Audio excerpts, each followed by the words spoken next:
खुलुमबाय नोंथाङा नायगासिनो दङ बड'लेण्ड खौरां नि स्टुडिअ खायसे रादाबफोरजों आं रमेन बर' गिबि रादाबखौ होनो लादों गसाइगाव महकुमानि सिङाव थानाय 4 नं जामदुवार बियाबनि सिङाव थानाय दैखरगुरि गामिनि मोनसे गेवलां फोथाराव UPPL दोलोनि मोनसे बिसायख'थि फोसावदिं मेल जानानै थाङो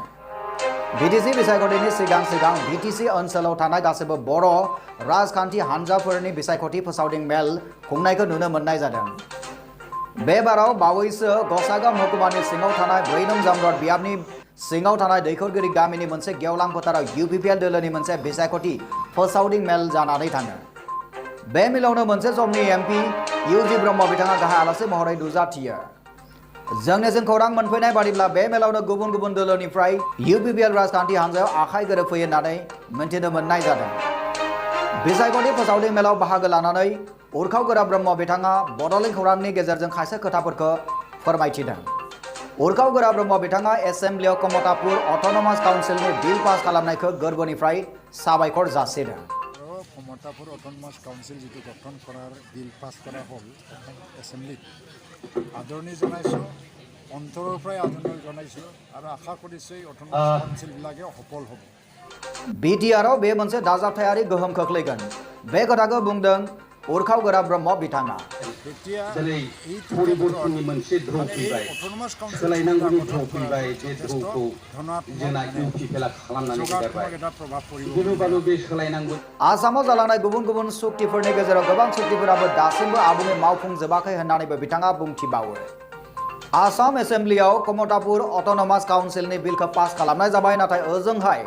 बर' कसारि वेलफेयार अट'नमास काउन्सिलनि बिलखौ पास खालामनाय जायासै बे बिथिङाव उरखाव गोरा ब्रह्मआ बेबायदिहाय बुंथियो बे आसाजोंनो दिनै UPPL आवगायदों आरो जोङो बे रुजु रायजो जालायनाय शान्ति जालायनाया फैसिगोन आरो बे शान्ति सुक्ति जाबाय आगोलावबा बैयाव जों बेजों गिलायलायनाय बर'फोरनिफ्राय 3 मन्थ्रिफोर थासेयावबो BKWSC नि बिला बावैसो आसाम एसेम्ब्लियाव पास जायैखौ दुखु मोननाय फोरमायदों BTRनिफ्राय गामि एरख'नायनि सोमोन्दैबो बिथाङा बुंथिया गसाइगावनिफ्राय बिलिजित नार्जारिनि रिपर्ट बड'लेण्ड खौरां हादोरनां फोरोंगिरि सानखौ फालिनाय जादों 5 सेप्तेम्बर खालार थामहिनबा फोरोंगिरि सानखौ COVID-19 नि थासारियावबो फालिनायखौ नुनो मोननाय जादों जोंनिसिम खौरां मोनफैनाय बादिब्ला बाक्सा जिल्लानि मुसलपुराव 50 कोटि फोरोंगिरि सानखौ सानसेनि हाबाफारिजों खुंनाय जादों बे हाबाफारिनि गेजेरजों आलारि बाथि सावनायखौ मावफुङो बाक्सानि DEO DMC तरुण चन्द्र बरा बिथाङा बे हाबाफारिनि गेजेरजोंनो बाक्सा जिल्लानि बेन्दोंनि सायख'जानाय आइडियल टिचार्स आरो हेडमास्टार बिथांमोनखौ बरायनाय जादों मोनथिनो मोनबावनाय जादों दि देग्लायनि फोरोंगिरि सान फालिथायनि जे बाक्सा जिल्लानि आइएसआ गासै 60 आइडियल फोरोंगिरिफोरखौ बरायनाय जादों बरायजानाय आइडियल फोरोंगिरिफोरा जाबाय मुश्रीफ बिरेनसि कुमार कलिता एसिस्टेंट टीचर दलाजानी government junior basic school Ranjan Khakhlari head teacher Shantipur Bagribari LP school Girish Kakoti head teacher Uttar Gandhibari LP school Ghanshyam Boro head teacher Saukuchi LP school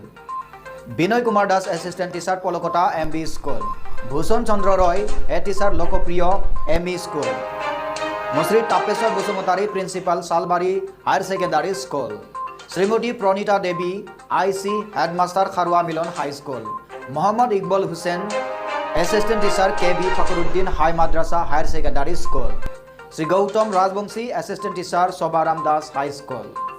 बे मख'जानाय 60 आइडियल फोरोंगिरिफोरखौ देग्लायनि 50 कोटि फोरोंगिरि सानजों लोब्बा लाखिनानै बाक्सा डिस्ट्रिक्ट आइएसआ बरायनाय जायो मोनथिनो मोननाय जादों दि गासैबो फोरोंगिरिफोरनिसिम फोरोंगिरि साननि हामलायथि जासिहरदों बेनि अनगायैबो BTC ओनसोलनि UPPL राजखान्थि हानजा फोरोंगिरि साननि हामलायथि जासिहरदों 25 नं बागानपारा समष्टिनि UPPL नि बिजाथि कातिराम बर' बिथाङाबो गासैबो फोरोंगिरिफोरनिसिम फोरोंगिरि साननि हामलायथि जासिहरदों बड'लेण्ड खौरांनि गेजेरजों 25 नं बागानपारा ST बियाबनि UPPL नि बिजाथि कातिराम बर' बिथाङा फोरोंगिरि साननि हामलायथि जासिहरदों बे बुब्लियावनो बड'लेण्ड खौरांनि जानानै गासैबो फोरोंगिरिफोरनिसिम फोरोंगिरि साननि हामलायथि जासिहरबाय नोंथाङा नायगासिनो दङ बड'लेण्ड खौरां सुंद' कमार्शियेल ब्रेकनि उनाव फैफिनगोन नोंथांमोननि सेराव Institute of Health Science पारामेडिकेल कलेजनि जानानै नोंथांमोननिसिम आंनि गोसो गोरबोनिफ्राय अननाय आरो खुलुमनाय जासिहरग्रोबाय। आं नोंथांमोननो मोनसे मोजां खौरां फोसावनो लादों। बेनो जाबाय बे इनस्टिट्यूटआव एनएम नार्सिं आरो लेबरेटरिनि CMLT, DMLT आरो BMLTनि थाखाय मुं थिसननाय सोलिगासिनो दं। जायफोर फरायसाया गावनि जिउखौ ब्राइट फिउचारनि थाखाय सिमां नुदों बिथांमोना बे इनस्टिट्यूटआव मुं थिसननो हागौ। मानोथो गोबाव खालामबावगौ? फैदो दिनैनो दानो 8822215677 आरो 9435781237 आव कल खालामदो एबा आबुं खौरांनि थाखाय बै फैसालियाव नुजानाय www.iohs.in.net आव थाबैनो भिजिट खालामदो। एसेनोसै, गोजोन्थों। दानिया फैदो बड'लेण्ड खौराङाव। दानिया जों फैबाय बड'लेण्ड खौरांनि गासैबो नागिरो नोंथांमोननिफ्राय बिदाय लानायनि। बड'लेण्ड खौरांनि गासैबो नागिरो नोंथांमोननिसिम अननाय मोजां मोननाय आरो सिबिनाय खेबफिन बावहरफिननानै दिनैनि रादाबखौ जोबानो फोजोबनाय जाबाय। गोजोन्थों।